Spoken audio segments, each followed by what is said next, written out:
event I did with Roger Scruton just before the summer. I wanted to actually, before we end, just talk a bit about Roger Scruton, actually, who you were a huge champion of him. He came on our program just after the whole thing had happened.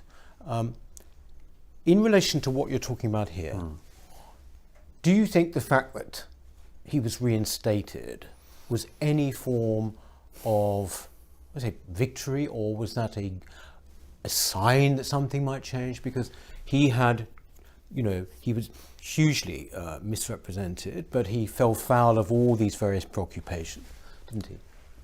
Because a young journalist called George Eaton lied and thought that we live in an era in which you're allowed to lie and you get away with it. And I hate that. And it's not just that I admire and know Roger, been friends with him for almost 20 years, but that there's no way I was going to let them get him.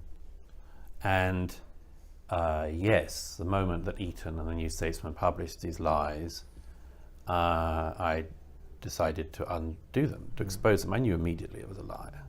The editor of the New Statesman, Jason Cowley, should have known immediately it was a lie. By the way, we live in such a deracinated media culture that 10 years ago Johann Hari is found to be lying, and even what was left of the Independent then managed to realise he had to go. 10 years later, George Eaton, deputy editor of the New Statesman, lies about the transcripts, lies about a philosopher, lies about a major public figure, lies to MPs, lies to the cabinet, and he's still at the New Statesman. So there's something so deracinated about the media culture as well, that that's possible these days, and nobody thinks, apart from a small number of us perhaps, that it's reprehensible, utterly reprehensible that should be possible.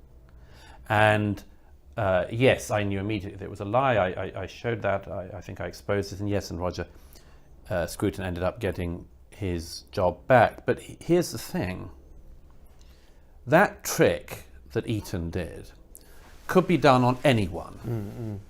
And most people do not have enough of a public profile to be able to have defenders.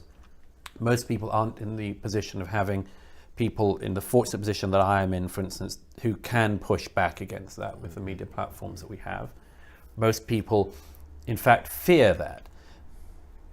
If there's a good thing about it, it's that, as Fraser Nelson said at the time, it was one of the first media pile-ons in which people ended up paying a price for joining in. In that the MPs who joined in trying to throw out Roger Scruton from polite society, all themselves paid a price in the end, because people didn't like it, they didn't admire them. In fact, they thought incredibly badly of them, those who joined in. So that's one thing. I mean, another is just that we also cannot live in a society this stupid. We can't.